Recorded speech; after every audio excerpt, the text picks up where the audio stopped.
view? Oh yeah, no, let's start. Let's start with the most embarrassing and just work our way down. That's good. Oh, yeah. We'll get down. So you go to Reddit, you'll find Vicky the Wagon Creamboat is my nickname. That's what they say. And it's not a moniker I created for myself. That's what it is. For you. She's a professional wrestler. She's a performer. She's a comedian. She's a mom.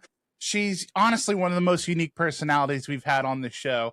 And I think you guys are going to enjoy it. Please welcome to the show, Vicky Dreamboat, also known as Madeline Grindelin. Hey. Madeline, first and foremost, how are you doing today? I'm great, Jarrett. Thank you for having me. I'm super stoked. It's been a really long time since I've done a wrestling podcast, so I'm just hoping I don't embarrass myself. You know what? That kind of tees up my first question. I was looking through your comedy stuff, and I saw you were doing a set, and you told people to go to Reddit to check out an AEW clip of yours. Can you tell that story here for the wonderful listeners and viewers of the Fans View? Oh yeah, no, let's start. Let's start with the most embarrassing and just work our way down. That's good. We'll get down. So I was very fortunate to have some opportunities to wrestle on AEW Dark, but unfortunately I had a wardrobe malfunction in one of the matches.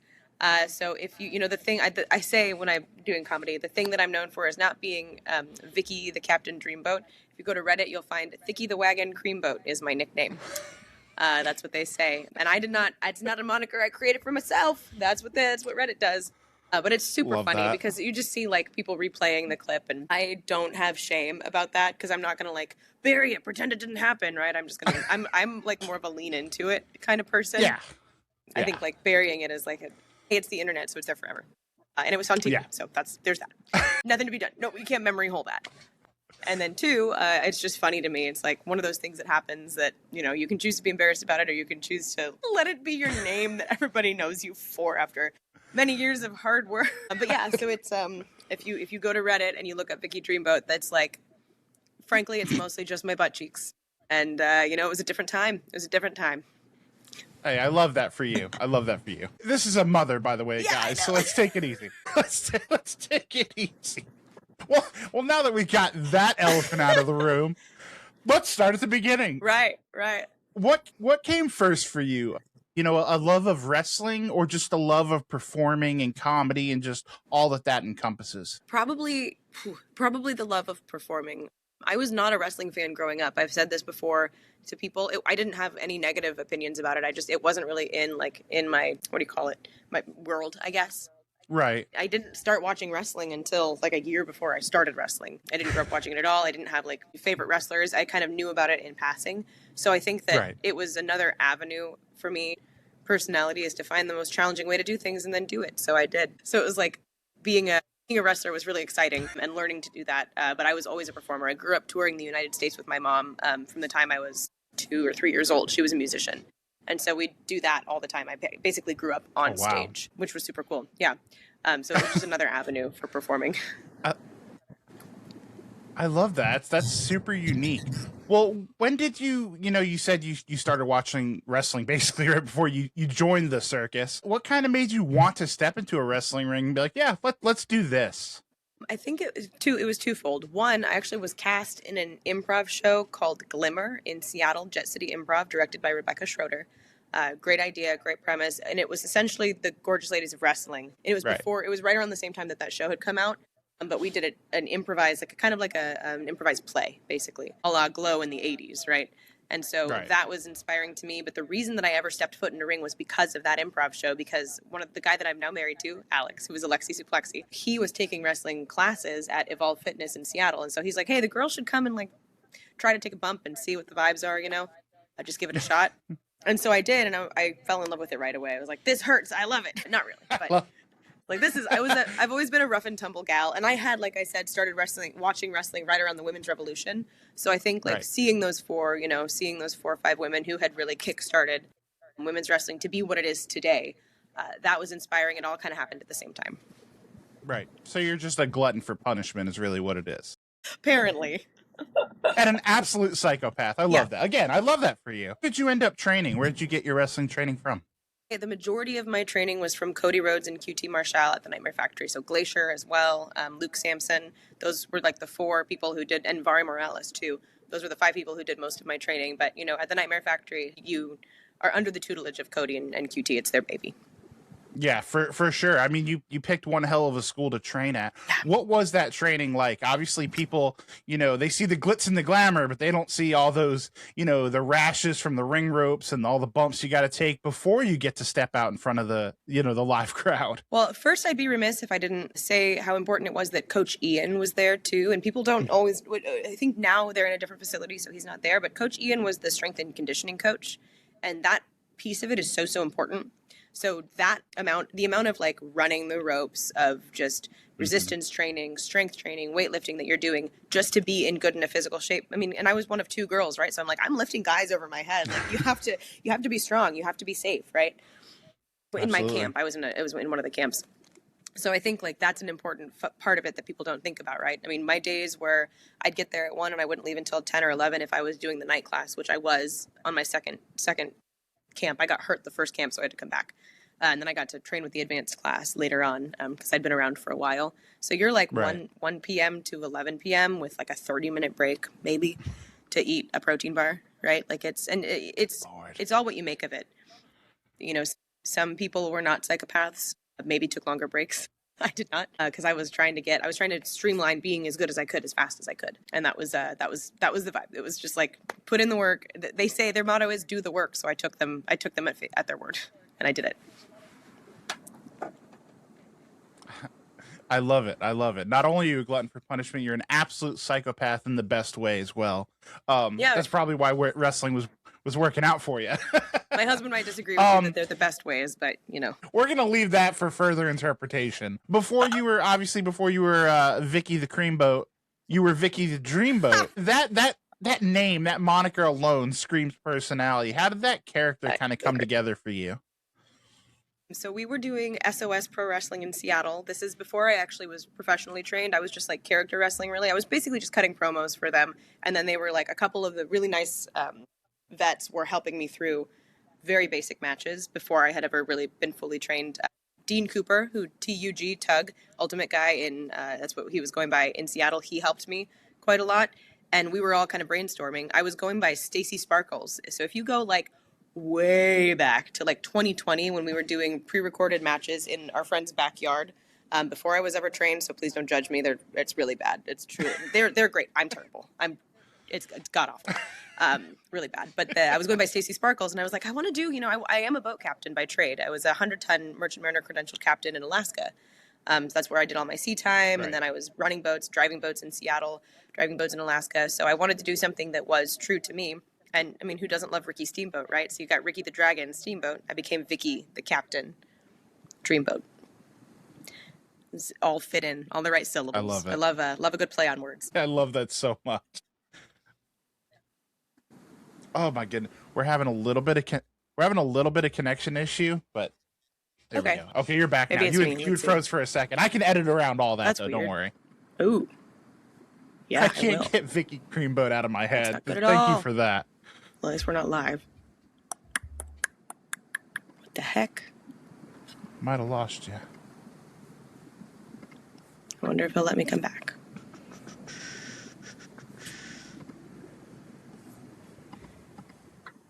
We're back. That happens sometimes. Why? Hey, do you got me? I can hear you. Yep. Yeah, there we are. I'm sorry. I don't know what happened. Okay, you're back. I'm back. You're good. I like the element of surprise. You're good. Sorry. Well, I'll edit around all of it. That's right. Oh goodness. I can't get Vicky Creamboat out of my head. Thank you so much for that. It's not Vicky Creamboat. It's Thicky. It's Thicky the Wagon. Very important. Very important. You got to get it right. I'm going to edit all this out. Just leave it to the internet. That is the damnedest thing. Yeah, leave it to the internet. God bless Reddit. Yeah, I know. Okay. Whew, end scene. All right, here we go. We already talked. I'm all disheveled now. I'm sorry. We talked about you being a captain. Yes. It's Reddit's fault, is honestly who it is. Yeah. How important was it for you, especially in the beginning, to stand out, not just as a wrestler, but as a personality? Very important. My husband always says, like, a lot of indie wrestlers, modern wrestlers are always kind of some version of a badass. and they're great. There's so many amazing indie women, indie men on the scene, but I had, and not to toot my own horn, toot, but I had a competitive edge because I was more character driven, and I think that's something that people really struggle with, coming up with their character. And I came in with that, right? I came in with my character. I came in with the acting experience, the improv experience, and I just needed to become a decent wrestler, which is, jury's out on if that ever happened. But I know that I had strong character, and that was important to me to kind of like lead with that. Very important. Right. And you know, one thing I definitely want to talk about, aside from the wardrobe malfunction, is the opportunities you got with AEW so early in your career.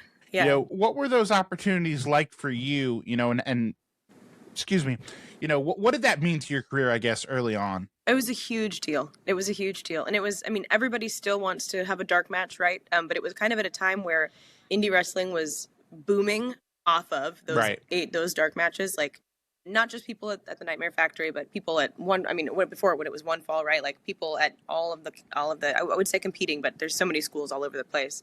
Everybody wanted that AEW dark match, because if you could say, hey, I've been on dark, that shows some coach believed in you, or you had some connection and you had a match, and you can look back and see that you can take instruction, that you can look good on TV, right? Because obviously what not all wrestlers, but most wrestlers were trying to do was get a contract.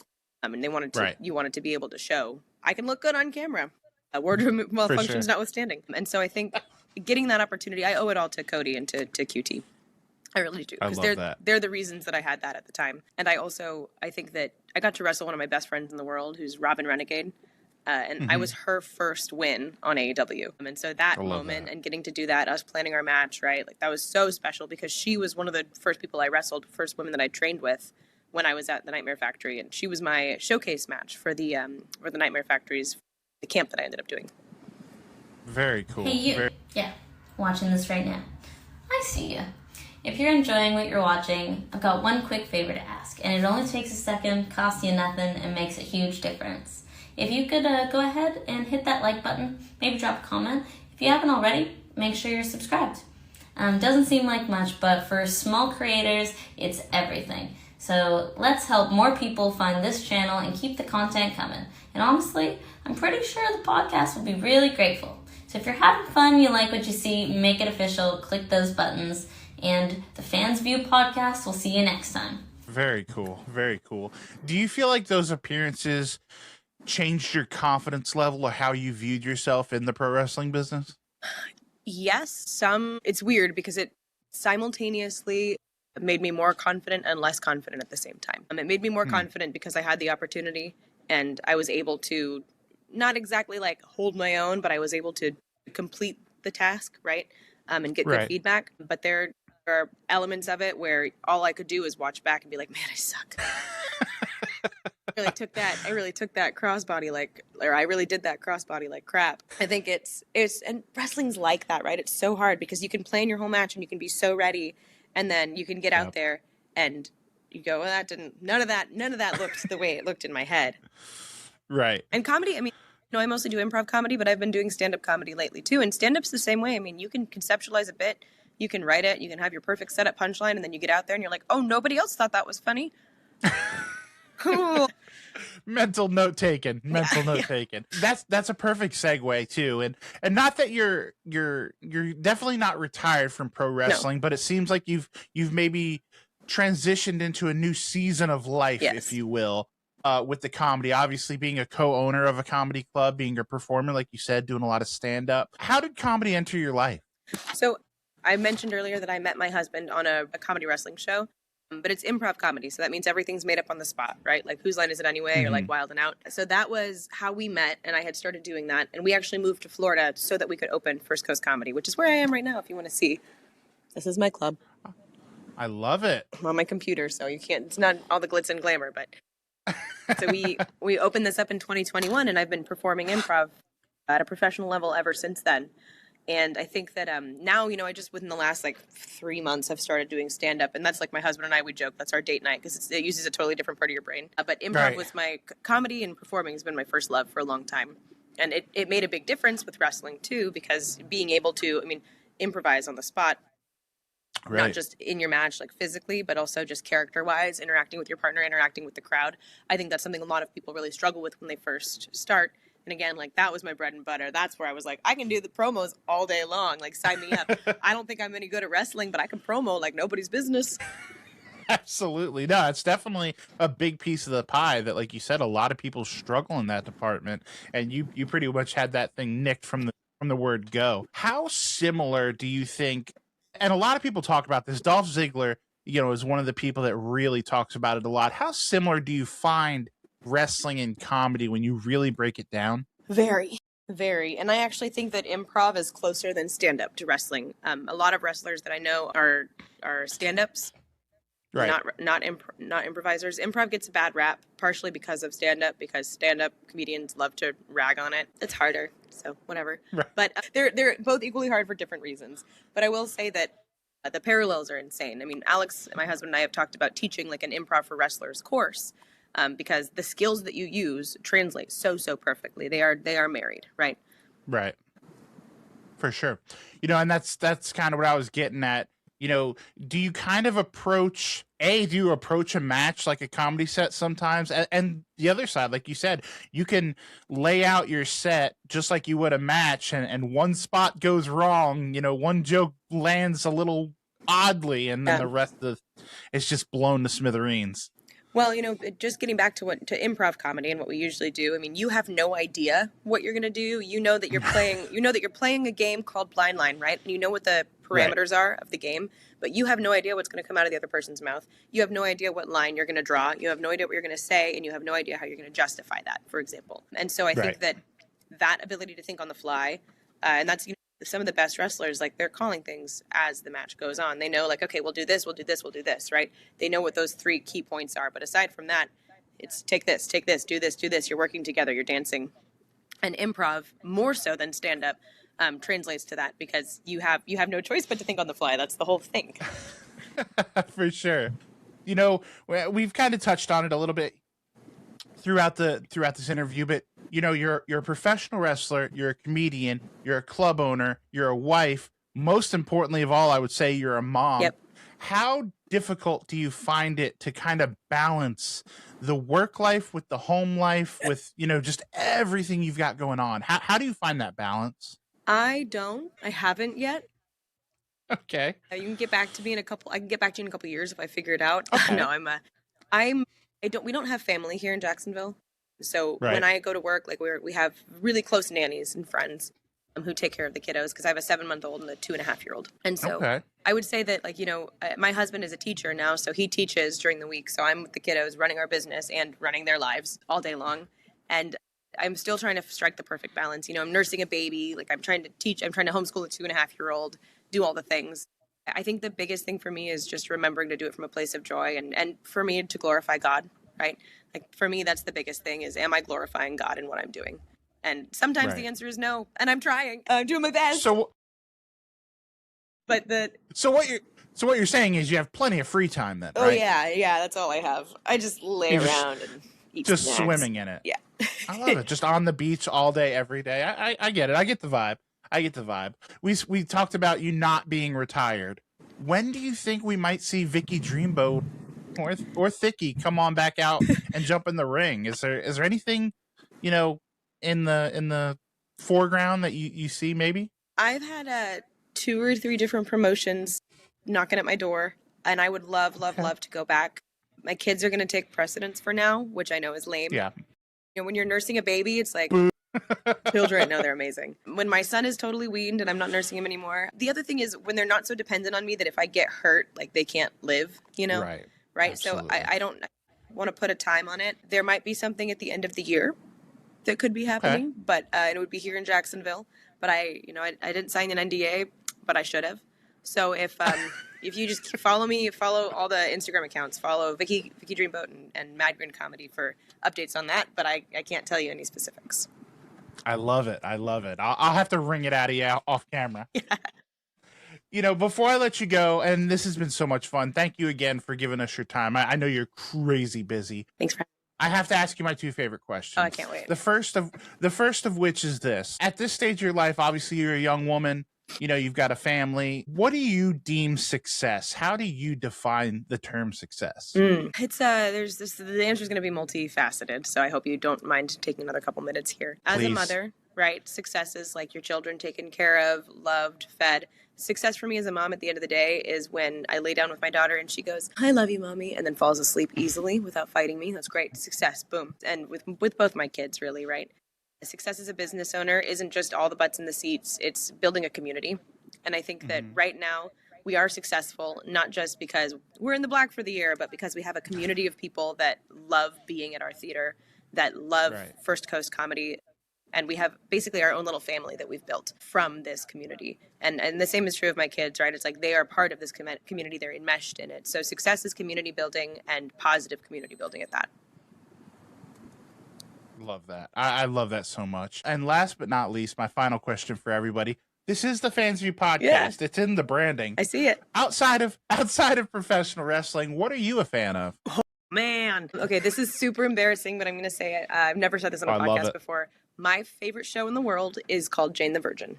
It is. Okay. It's not a telenovela, but it spoofs on telenovelas and it pulls heavily from the themes. It's an older show too. I think they stopped making it in like 2018, but I've been rewatching it since I became a mom, and I am a huge mark for that show. I love that show. If I were to meet Gina Rodriguez, I would probably poop my pants in excitement. She's great. So there's that. That's one big thing. Thing number two, love it. I was such a Harry Potter fan growing up. Like, it's still got a special place in my heart, but I was such a Harry Potter fan growing up. I made my dad take me to Universal because I got straight A's. And there's pictures of me like in my full getup, right, as a kid, honestly, as an older teenager. I was not even a child. Like, I can't even pretend. I was 17 years old, like with my wand, like acting like I'm in the movie, right? Harry Potter's got a special place in my heart, fantasy. And then right now, sorry, this is a threefold answer. I love a lot of stuff. No, please. My daughter is just she's been into like Moana, into princesses for about a year now. Oh, gosh. Yeah, it's real. You have a kid. I got a 4-year-old. A daughter, right? Trust me. Yep. Yeah. Have you been staring at the water longer than you can remember? Maui is singing downstairs at this very moment. Yep. How else are you going to keep them entertained, man? Mm-hmm. We limit screen time in my house, but not that much. But I did take her to Disney for her second birthday with my husband and actually with our tiny son. At the time, he was like 2 months old. And seeing that through her eyes, like her meeting princesses, seeing her meet Jasmine. She gave Jasmine a card that she made for her, like that experience. I was like, okay, I love princesses again. I love them. I'm sorry. I can't boycott Disney. I love them too much.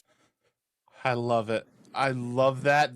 That answer hits so hard with me. It's real life. My background is literally me, my daughter, and my wife with Jasmine and Aladdin, because we took my daughter for her 4th birthday back in January to Disney. So that's fantastic. Well, Madeline, like I said, this has been fantastic. We're going to have you back on, obviously. Where can people get a hold of you? Club, every plug you can possibly fit in, please. By all means, the floor is yours. Cool. So firstcoastcomedy.com is where you can buy tickets to come see shows in Jacksonville. If you want to email me, please don't DM me. I won't answer. Don't DM me. I won't answer you. Don't be like, hey, Thicky, what's up? I'm not going to answer you. But you can email me.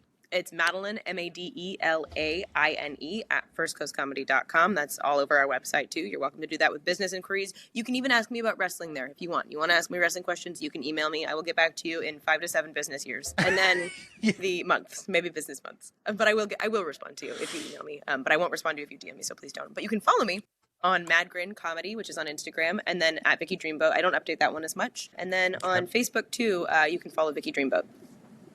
Love it. I love it. Guys, make sure if you're in, the Jacksonville area, you stop by the club and go check Madeline out. And if not, like you said, follow her on the socials. It's free 99. Doesn't cost you a penny to support that way. And most importantly, guys, I don't have to say it. Follow all the socials, YouTube, subscribe, blah, blah, blah. It's 2026. Everybody knows the spiel by now, but please do all those things. And most importantly, guys, don't forget to call your mom. Oh, yeah. Call mama. If you haven't liked or subscribed, you're going to be joking me.